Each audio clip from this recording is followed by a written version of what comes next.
예, 안녕하세요. 반갑당 채널을 운영하고 있는 민병원의 김종민 원장입니다. 라이브를 처음 해서 좀 어색한데요. 여태까지 이제 저희가 유튜브나 어떤 그 SNS라든지 이런 매체를 통해서 수술법에 대해서 이제 알려드렸는데 그게 약간 일방적인 소통 방식이었다는 생각이 좀 들고, 그래서 오늘부터 이걸 계기로 해서 환자분들하고 실시간 교류할 수 있는, 궁금한 점에 대해서 저희가 만날 수는 없지만 비대면 형식으로라도 궁금한 점을 좀 답변 드릴 수 있는 시간을 좀 가져보려고 합니다. 일단 반갑당 채널 좀 설명을 드리면, 제가 이제 두 개의 전공 분야를 갖고 있는데 갑상선하고 비만대사 수술 영역이거든요. 그래서 각각의 채널을 운영하고 있다가 이제 통합을 하면서 반갑당이라는 그 네임을 달았어요. 반드시 갑상선과 당뇨를 잡겠다, 이런 뜻으로 잡았고, 그 채널이 변경되면서 좀 혼선을 빚은 점에 대해서는 양해를 부탁드립니다. 그래서 오늘 첫 시간으로 라이브를 하는데요. 제가 하고 있는 비만대사 수술, 특히 이제 당뇨 수술 영역에 대해서 2019년부터 보험이 돼서 5년이나 지났는데 아직 대중들이 많이 인지를 하지 못하고 있어요. 그래서 저희가 계속 이런 그 교육 시간을 가져서 더 이상 당뇨 수술에 대해서는 의문을 가질 필요가 없다. 국제적으로도 공인이 되어 있고 국가보험에서도 인정할 만큼 효능이 공인화되어 있다고 말씀을 드리는데, 저희가 이제 이렇게 접촉할 시간이 굉장히 부족한 것 같아요. 이 수술을 하는 의사들은 굉장히 소수고 대상자 환자들은 많은데 만남의 시간이 없기 때문에 저희가 여러 가지 방식으로 지금 시도를 하고 있거든요. 오늘 그 시도 중에 하나가 이 라이브인데, 한번 해보고 호응이 좋으면 저희 병원에 대한, 또 저에 대한 얘기만 하는 게 아니라 당뇨의 내과적인 전문가라든지 아니면 다른 병원의 당뇨 수술 센터를 하시는 분들을 모시고 우리 그 당뇨인들이 도움이 될 수 있는 정보를 좀 공유하는 시간을 가져보도록 하겠습니다. 그래서 오늘 첫 시간인데 일단 좀 쉽게 편한 내용으로 얘기 좀 하려고 해요. 그래서 당뇨인이라면 누구나 다 알아야 되는 내용부터 다뤄볼 건데, 당화혈색소라는 거에 대해서 얘기를 좀 해야 될 것 같아요. 저는 수술도 하고 당뇨병 약물 치료도 하는 사람인데, 당화혈색소를 아시는 분들이 대부분이죠. 근데 아직도 본인의 당뇨병으로 약을 드시는데도 불구하고 당화혈색소라는 단어를 모르시는 분들이 있어요. 그래서 제가 군인이 총 없는 거나 똑같다 라고 얘기를 하는데, 당화혈색소라는 의미를 오늘 제가 쉽게 설명을 드릴 테니까 오늘부터 기억을 하시고, 앞으로 당뇨병을 치료해 주시는 주치의 선생님한테 가시면 당화혈색소를 알려주실 거예요. 아니면 얘기 안 해주셔도 당화혈색소가 얼마나 나왔냐고 꼭 여쭤보시고 그걸 기억하셔야 됩니다.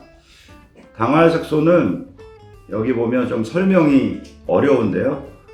요 얘기 쉽게 풀어보면, 저희가 혈액 검사할 때 피를 빼면 빨갛게 나오잖아요. 피가 빨간 이유는 적혈구라는 우리 몸 안에 있는 피 세포 때문인데, 그 적혈구 안에는 헤모글로빈이라는 혈색소가 있어요. 피가 빨갛게 나오는 건 그 혈색소 때문인데, 이 헤모글로빈이 혈액 안에 돌고 있는 포도당하고 결합을 합니다.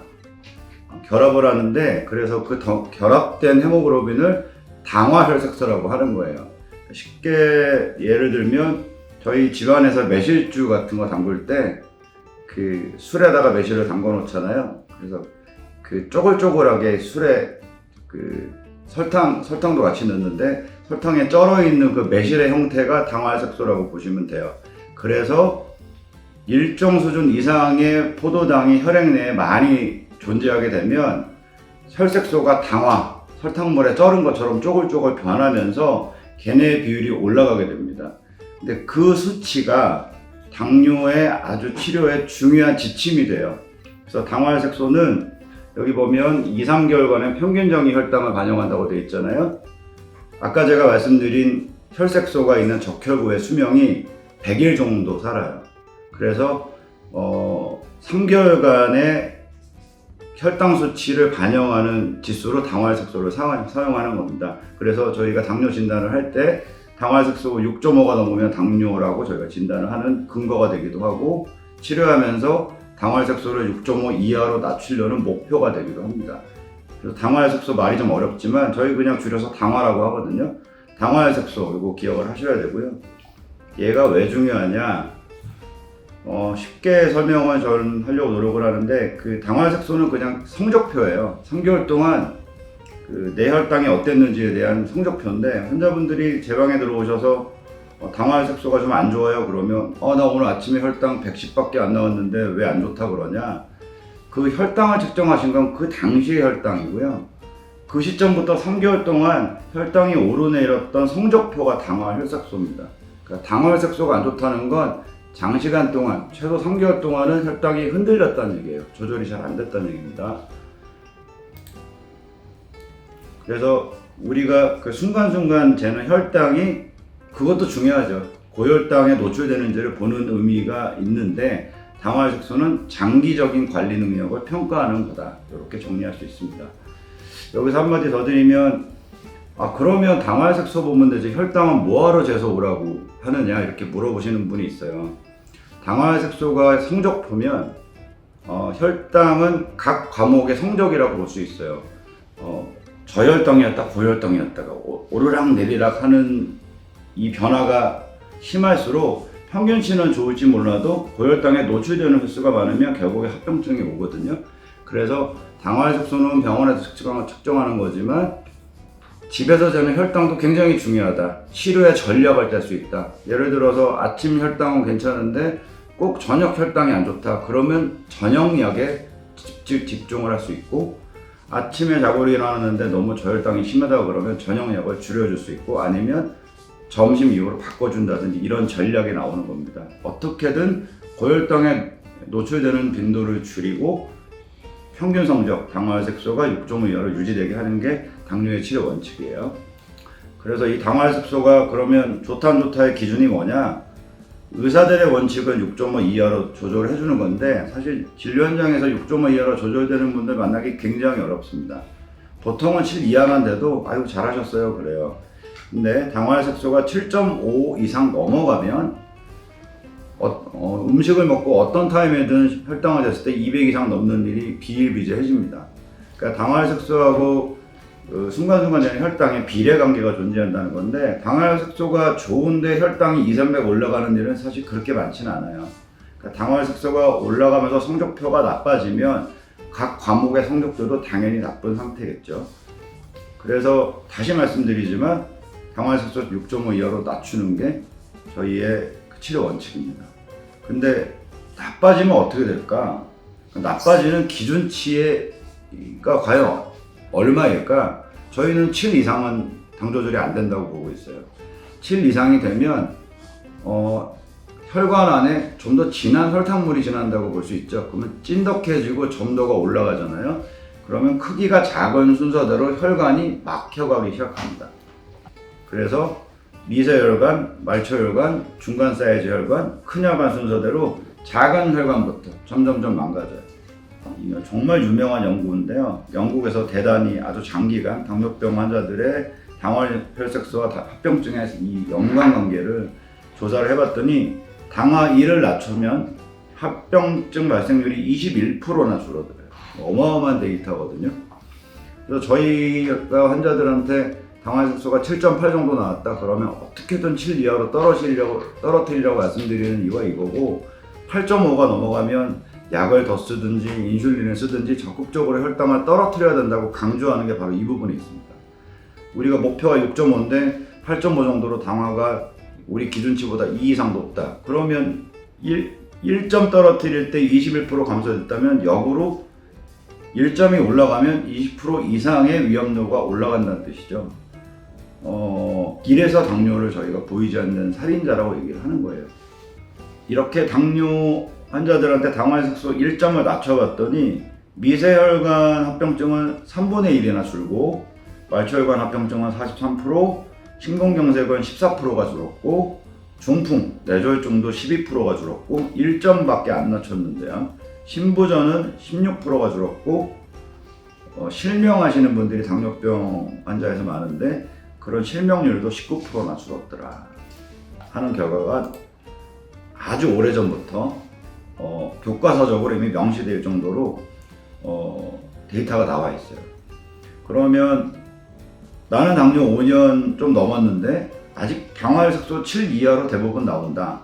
또는 나 5년은 안 됐는데 7.5 이상으로 상당히 자주 나온다. 그러면 이런 분들은 상당히 합병증 발생률이 높다고 할 수 있습니다. 수술에 대한 얘기는 나중에 할 건데, 근데 이런 분들은 둘 중에 하나의 길로 가야 돼요. 약을 올리든 아니면 생활 습관을 바꾸든 운동요법을 아주 빡세게 하든 내과적 치료를 엄격하게 하는 방법이 있고, 아니면 당뇨 수술을 받든지 이런 투 트랙이 있는데, 거기에 대한 얘기는 뒤에서 다시 한번 하겠습니다. 그래서 정리하면 당화혈색소는 당뇨 환자한테 성적표예요. 당화 1을 줄이면 20%의 위험성을 낮출 수 있다. 거꾸로 1이 올라가면 20%만큼의 위험성이 올라가는 거다.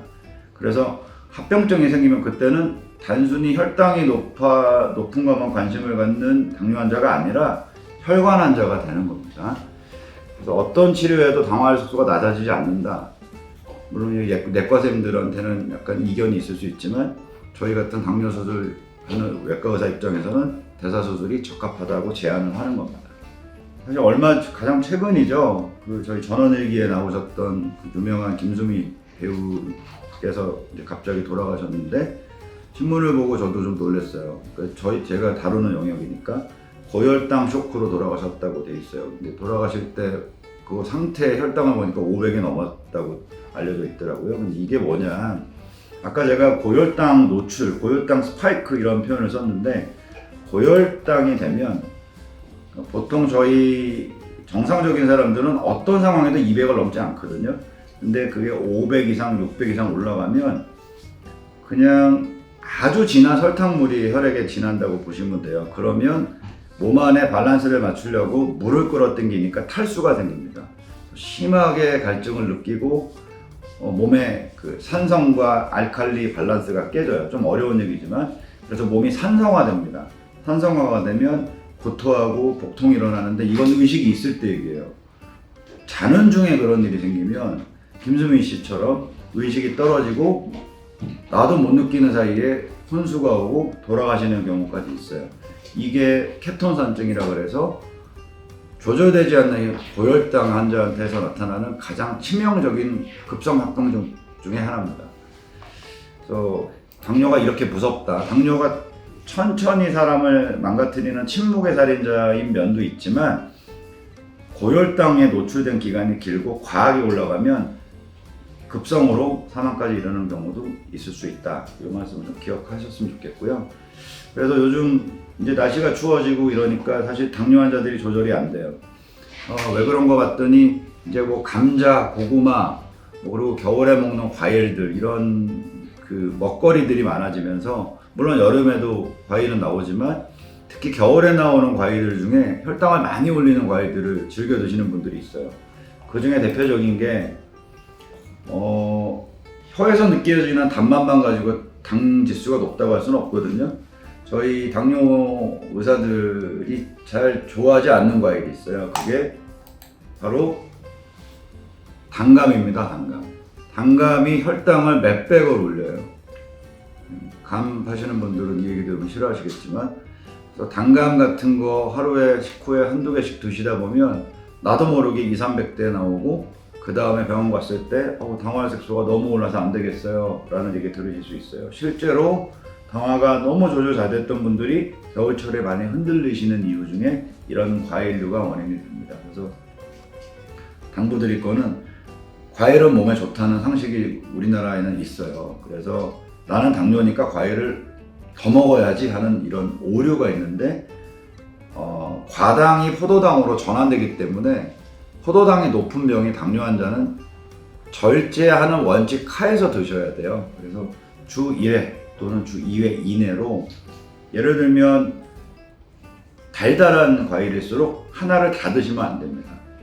단감 같은 거 드신다 그러면 그냥 4분의 1쪽, 거봉포도 같은 건 6알 정도, 사과도 한 반쪽, 하나를 다 먹을 수 있는 건 토마토 같은 채소류 정도밖에 없다고 이해하시면 되고요. 이것도 매일 드시면 안 되고, 식사하시고 드시면 밥 먹어서 올라간 혈당은 과일이 더 올려요. 그래서 식사와 식사 사이에 속이 비어 있을 때 정도 드시는 게 제일 현명한 방법입니다. 그래서 우리나라는 어디 식당을 가도 밥 먹고 나면 디저트로 꼭 과일 주잖아요. 당뇨인한테는 그게 참 좋지 않아요. 보고 기억하셨으면 좋겠고요. 이제 이렇게 제가 진료 현장에서 환자분들한테 좀 하고 싶었던 잔소리 중에 이제 1번이 당화혈색소인데 얘가 왜 중요하냐를 말씀드렸어요. 실제로 진료를 하다 보면 어쩌시려고 그러냐고 이제 좀 오래된 환자분들한테 제가 좀 경각심 일깨워주려고 말씀을 드리면 아예 다음에 잘할게 그냥 약 똑같이 줘요. 아니야 나 요번에 오기 힘드니까 나 5개월치 줘요 이렇게 얘기하시는데 당화혈색소의 성적이 안 좋으면 2, 3개월 내에 다시 한번 보셔야 되고요. 당화혈색소가 나쁘다는 얘기 들으면 조금 놀라셔야 돼요. 아 내가 혈관이 망가지는 길로 가고 있구나. 그 일점이 나빠지는 걸로 내가 20%의 합병증 가능성이 늘었구나라고 받아들이셔야 됩니다. 이게 눈에 어디 가시가 찔려서 오고 어디가 찢어서 오는 병이 아니기 때문에 받아들이는데 굉장히 오래 걸려요. 근데 당뇨는 좀 예민하게 받아들일 부분이 있을 때가 있습니다. 그래서 이 부분은 그렇게 좀 강조드리고 싶고요.